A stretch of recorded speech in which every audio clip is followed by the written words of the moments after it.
এখন দেখছেন আপনাদের প্রিয় চ্যানেল 12 PM বাংলা। চলুন প্রথমে এই শিরোনামগুলি দেখে নেওয়া যাক। বাংলার ভাইরাল ভিডিও দেখে নাম না করে চোপড়া নিয়ে আক্রমণ, মোদির সঙ্গে জুড়ে দিলেন সন্দেশখালিও। ইস্তফা দিয়ে দিলেন চম্পট সোরেন। 5 মাস পরে আবার ঝাড়খণ্ডের কুর্সিতে ফিরতে চলেছেন হেমন্ত।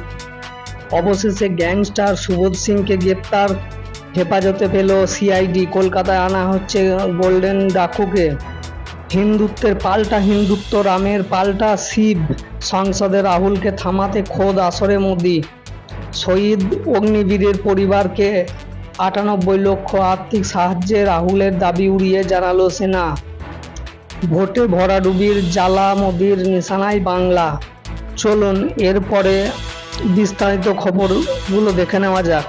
জায়গার নাম না করলেও সংসদে পশ্চিমবঙ্গের চোপড়ার ঘটনায় সমালোচনা করলেন প্রধানমন্ত্রী নরেন্দ্র মোদী। সঙ্গে টেনে আনলেন সন্দেশখালির প্রসঙ্গ। নাম না করে যা থেকে স্পষ্ট যে মমতা বন্দ্যোপাধ্যায় শাসনকালে পশ্চিমবঙ্গে নারী নির্যাতন এর ঘটনার সমালোচনা করতেই চেয়েছেন তিনি, তবে তার আগে কিছুটা বিধিবদ্ধ সতর্ক কারণে ভঙ্গিতেই মোদি বলে রাখলেন, কোনো একটি বিশেষ রাজ্যের সমালোচনা বা বিরোধিতা করা তার লক্ষ্য নয়, তার লজ্জা এবং দুঃখ। লোকসভার কোনো দিগ্গজ এই নিয়ে একটিও কথা বললেন না। পরের খবরে চোখ রাখা যাক। জামিন পেয়ে জেল থেকে বেরোনোর 1 সপ্তাহের মাথাতেই ঝাড়খণ্ডের মুখ্যমন্ত্রী কুর্সিতে ফিরতে চলেছেন হেমন্ত সোরেন। বুধবার সন্ধ্যায় রাজ্যপাল সিপি রাধাকৃষ্ণের কাছে মুখ্যমন্ত্রী পদে ইস্তফা দেন চম্পট সোরেন। তারপরেই নতুন করে জেএমএম, কংগ্রেস, আরজেডি জোটের মুখ্যমন্ত্রী হিসাবে শপথ নেওয়ার জন্য আবেদন জানান হেমন্ত। এর পরের খবর দেখে নিই। বুধবার আদালতের নির্দেশের পর সুবোধকে যখন পুলিশের গাড়িতে তোলা হচ্ছিল, সেই সময় তিনি সংবাদ মাধ্যমে দাবি করেন তিনি নির্দোষ, তাকে ফাঁসানো হচ্ছে। বিহারের জেলে বসে রাজ্যের একাধিক সোনার দোকান ডাকাতি, খুন, ব্যবসায়ীদের হুমকি দেওয়ার অভিযোগ উঠেছে সুবোধের বিরুদ্ধে। সেই সম্পর্কে তার কাছে জানতে চাওয়া হলে গ্যাংস্টার বলেন, সব মিথ্যে, কোনো ঘটনার সঙ্গে আমার যোগ নেই, আমি তো নিজেই জেলে রয়েছি। গত 7 বছর ধরে জেলে বসে এগুলো করা সম্ভব নাকি? গত সোমবার সুবোধের বিরুদ্ধে আসানসোল দক্ষিণ থানায় এক সিআইডি অফিসারকে হুমকি দেওয়ার অভিযোগ দায়ের হয়েছে।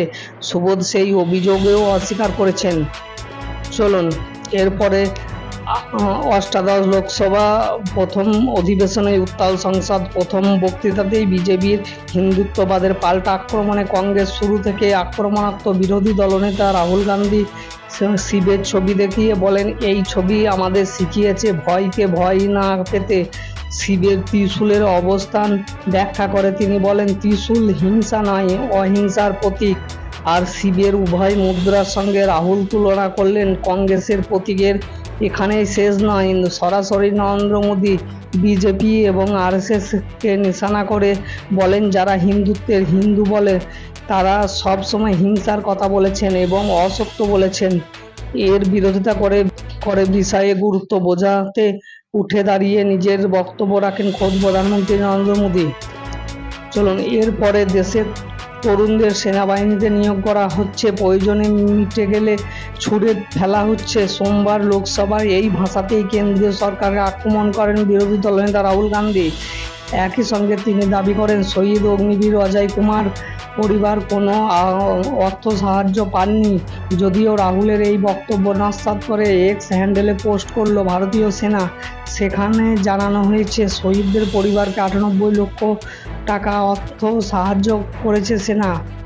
চলুন এরপর খবর দেখে নিই। শুধু একটি রাজ্য জয়ের লক্ষ্য, তিনি 23 বার সফর করেছেন এমন ঢালাও ভোট প্রচার পর সেই বাংলা তাকে বিমুখ করেছে।